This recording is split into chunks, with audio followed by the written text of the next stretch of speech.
حضور اکرم صلی اللہ علیہ وآلہ وسلم کا ارشاد ہے، تمام اعمال کا دار و مدار نیت پر ہے، اور ہر عمل کا نتیجہ ہر انسان کو اس کی نیت کے مطابق ہی ملے گا۔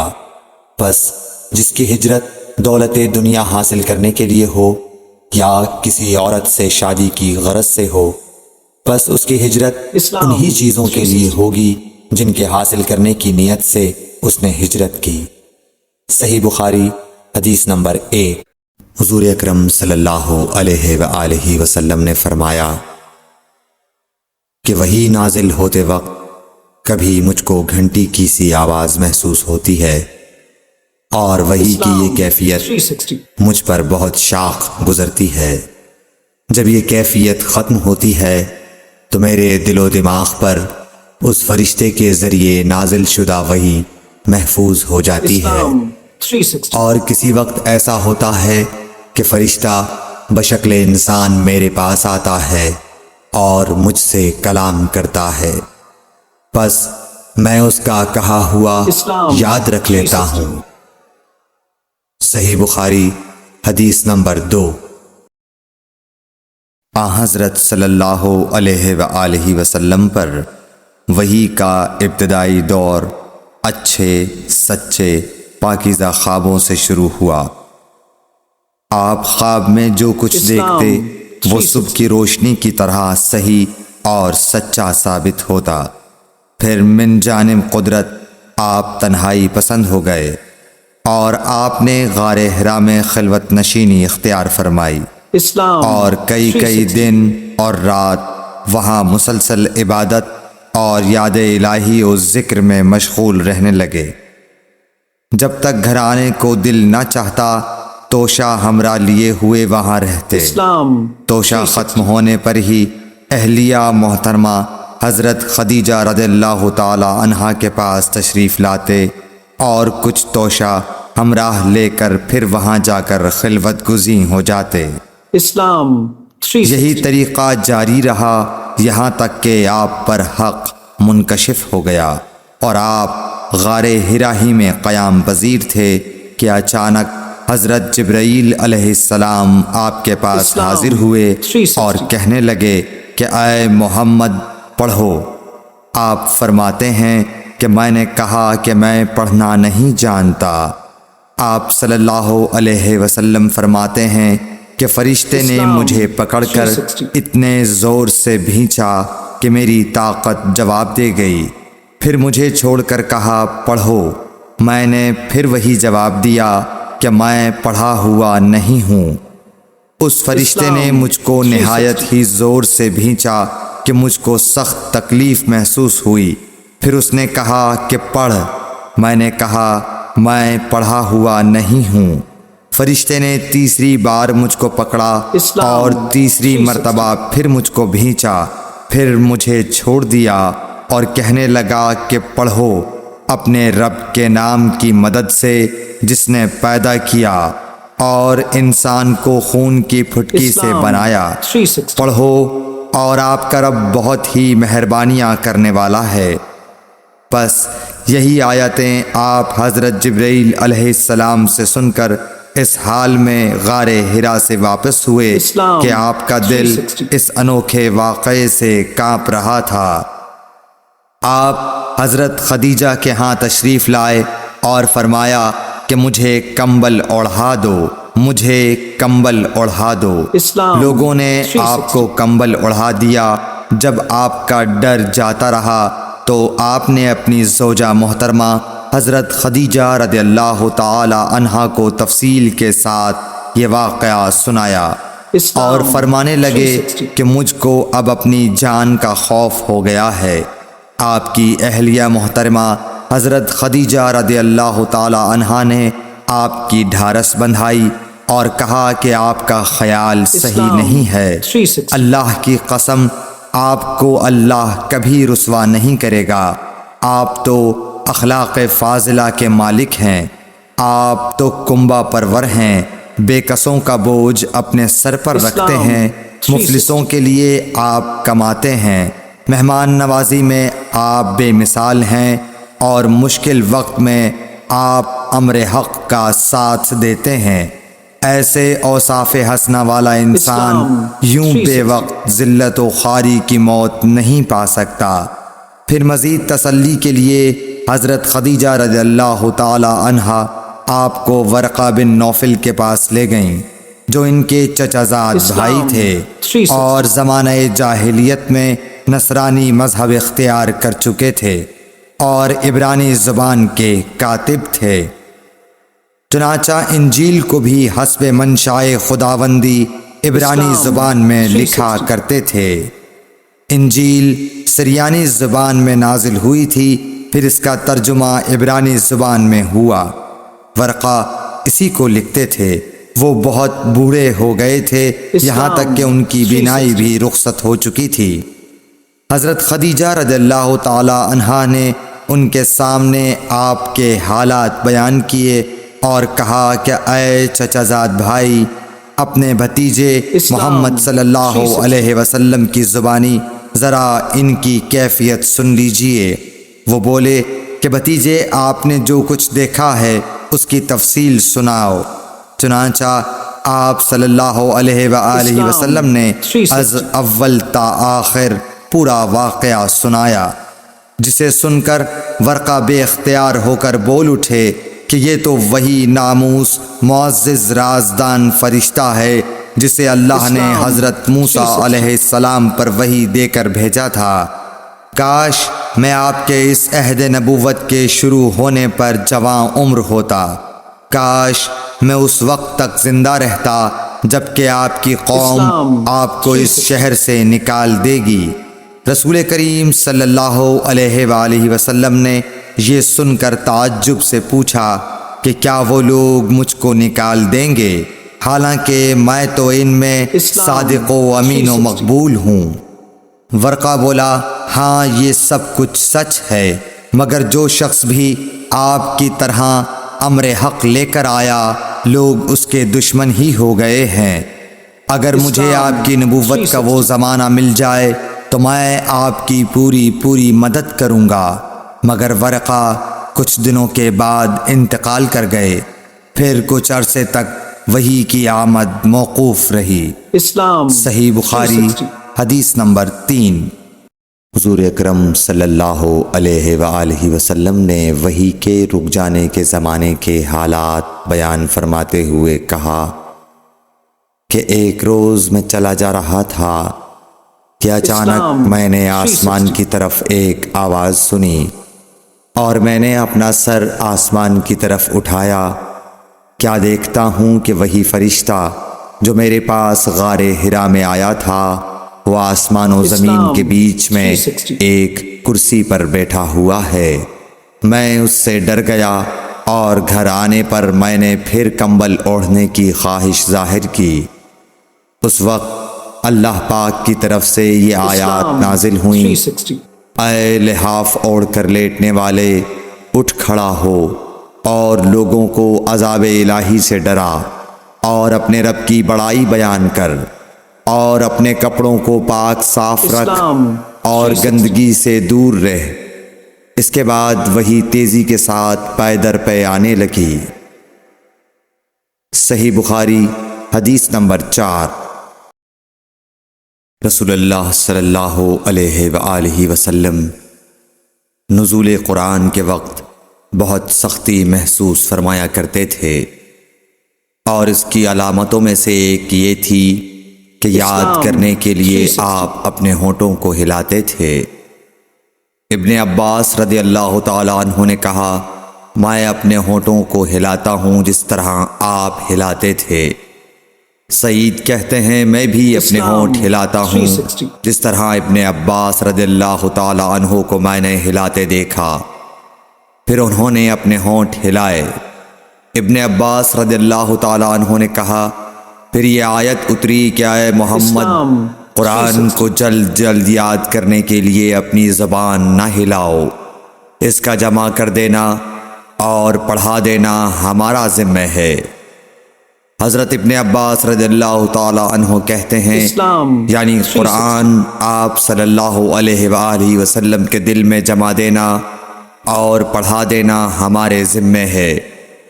پھر جب ہم پڑھ چکے تو اس پڑھے ہوئے کی اتباع کرو۔ ابن عباس رضی اللہ تعالی عنہ فرماتے ہیں اس کا مطلب یہ ہے آپ اس کو خاموشی کے ساتھ سنتے رہو، اس کے بعد مطلب سمجھا دینا ہمارے ذمے ہے، پھر یقیناً یہ ہماری ذمہ داری ہے کہ آپ اس کو پڑھو، یعنی اس کو محفوظ کر سکو۔ چنانچہ اس کے بعد جب آپ کے پاس حضرت جبرائیل علیہ السلام وحی لے کر آتے تو آپ توجہ سے سنتے، جب وہ چلے جاتے تو رسول اللہ صلی اللہ علیہ وسلم اس وحی کو اس طرح پڑھتے جس طرح حضرت جبرائیل علیہ السلام نے اسے پڑھا تھا۔ صحیح بخاری حدیث نمبر 5۔ رسول اللہ صلی اللہ علیہ وآلہ وسلم سب لوگوں سے زیادہ جواد سخی تھے، اور رمضان میں دوسرے اوقات کے مقابلے میں جب جبرائیل علیہ السلام آپ صلی اللہ علیہ وآلہ وسلم سے ملتے بہت ہی زیادہ جود و کرم فرماتے۔ جبرائیل علیہ السلام رمضان کی ہر رات میں آپ صلی اللہ علیہ وآلہ وسلم سے ملاقات کرتے اور آپ کے ساتھ قرآن کا دورہ کرتے۔ غرض حضرت صلی اللہ علیہ وآلہ وسلم لوگوں کو بھلائی پہنچانے میں بارش لانے والی ہوا سے بھی زیادہ جود و کرم فرمایا کرتے تھے۔ صحیح بخاری حدیث نمبر 6۔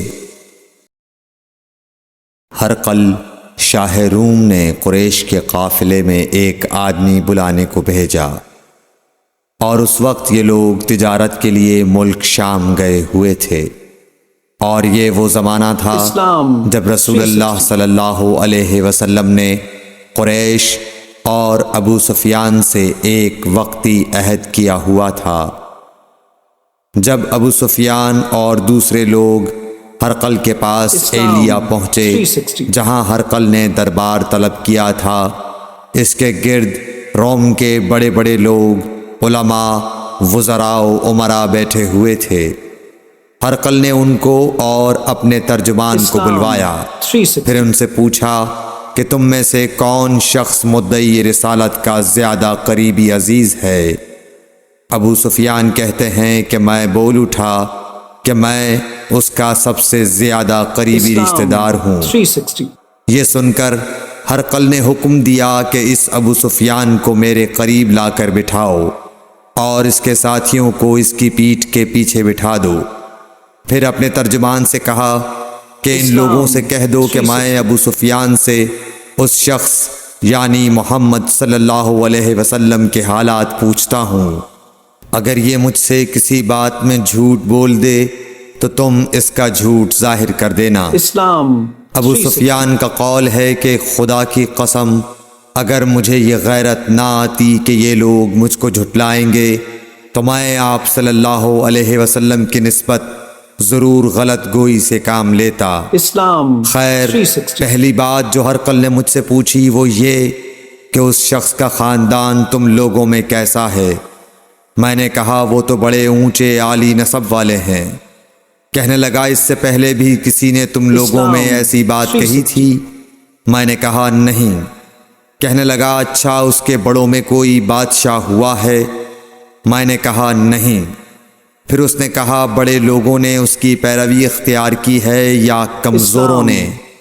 میں نے کہا نہیں، کمزوروں نے۔ پھر کہنے لگا اس کے تابعدار روز بڑھتے جاتے ہیں یا کوئی ساتھی پھر بھی جاتا ہے؟ میں نے کہا نہیں۔ کہنے لگا کیا اپنے اس دعوی نبوت سے پہلے کبھی کسی بھی موقع پر اس نے جھوٹ بولا ہے؟ میں نے کہا نہیں، اور اب ہماری اس سے صلح کی ایک مقررہ مدت ٹھہری ہوئی ہے، معلوم نہیں وہ اس میں کیا کرنے والا ہے۔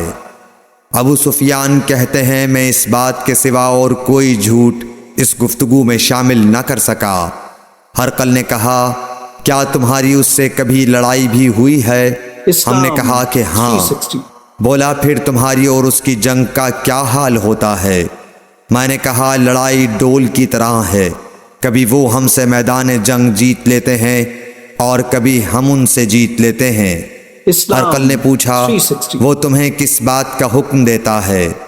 میں نے کہا وہ کہتا ہے کہ صرف ایک اللہ ہی کی عبادت کرو، اس کا کسی کو شریک نہ بناؤ، اور اپنے باپ دادا کی شرک کی باتیں چھوڑ دو، اور ہمیں نماز پڑھنے، سچ بولنے، پرہیزگاری اور صلہ رحمی کا حکم دیتا ہے۔ یہ سب سن کر پھر ہرقل نے اپنے ترجمان سے کہا کہ ابو سفیان سے کہہ دے کہ میں نے تم سے اس کا نسب پوچھا تو تم نے کہا کہ وہ ہم سے عالی نسب ہے، اور پیغمبر اپنی قوم میں عالی نسب ہی بھیجے جایا کرتے ہیں۔ میں نے تم سے پوچھا کہ دعویٰ نبوت کی یہ بات تمہارے اندر اس سے پہلے کسی اور نے بھی کہی تھی تو تم نے جواب دیا کہ نہیں۔ تب میں نے اپنے دل میں کہا کہ اگر یہ بات اس سے پہلے کسی اور نے کہی ہوتی تو میں سمجھتا کہ اس شخص نے بھی اسی بات کی تقلید کی ہے جو پہلے کہی جا چکی ہے۔ میں نے تم سے پوچھا کہ اس کے بڑوں میں کوئی بادشاہ بھی گزرا ہے تو تم نے کہا کہ نہیں۔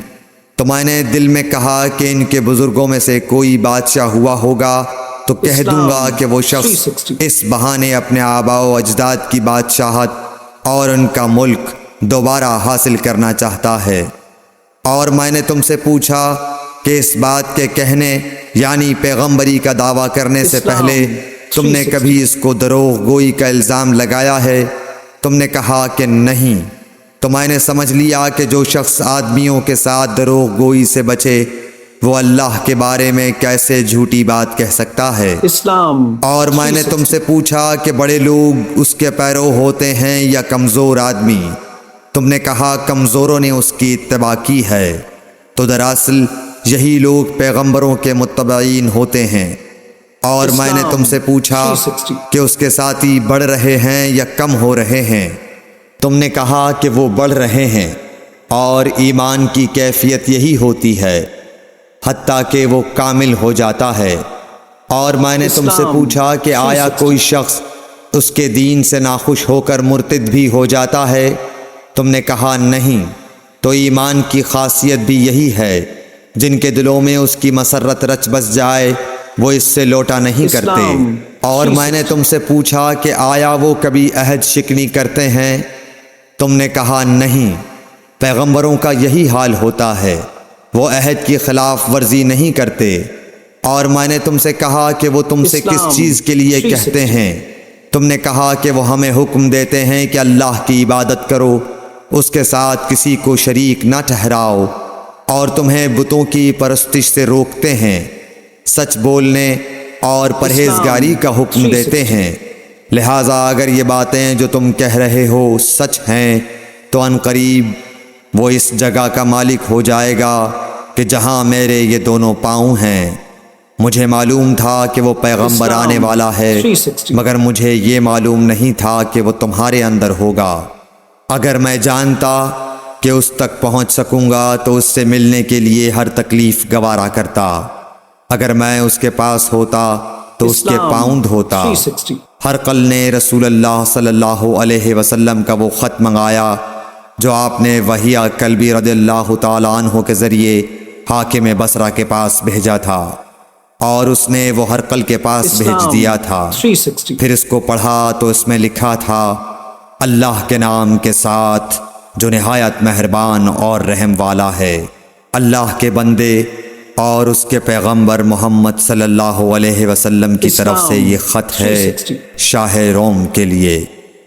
اس شخص پر سلام ہو جو ہدایت کی پیروی کرے۔ اس کے بعد میں آپ کے سامنے دعوت اسلام پیش کرتا ہوں۔ اگر آپ اسلام لے آئیں گے تو دین و دنیا میں سلامتی نصیب ہوگی، اللہ آپ کو دوہرا ثواب دے گا۔ اور اگر آپ میری دعوت سے روگردانی کریں گے تو آپ کی رعایا کا گناہ بھی آپ ہی پر ہوگا۔ اور اے اہل کتاب، ایک ایسی بات پر آ جاؤ جو ہمارے اور تمہارے درمیان یکساں ہے، وہ یہ کہ ہم اللہ کے سوا کسی کی عبادت نہ کریں اور کسی کو اس کا شریک نہ ٹھہرائیں، اور نہ ہم میں سے کوئی کسی کو خدا کے سوا اپنا رب بنائے۔ پھر اگر وہ اہل کتاب اس کتاب سے منہ پھیر لیں تو مسلمانوں، تم ان سے کہہ دو کہ تم مانو یا نہ مانو، ہم ایک خدا کے اطاعت گزار ہیں۔ ابو سفیان کہتے ہیں جب ہرقل نے جو کچھ کہنا تھا کہہ دیا اور خط پڑھ کر فارغ ہوا تو اس کے ارد گرد بہت شور و غوغا ہوا، بہت سی آوازیں اٹھیں اور ہمیں باہر نکال دیا گیا۔ تب میں نے اپنے ساتھیوں سے کہا کہ ابو کبشہ کے بیٹے حضرت صلی اللہ علیہ وسلم کا معاملہ تو بہت بڑھ گیا، دیکھو تو اس سے بنی اصفر روم کا بادشاہ بھی ڈرتا ہے۔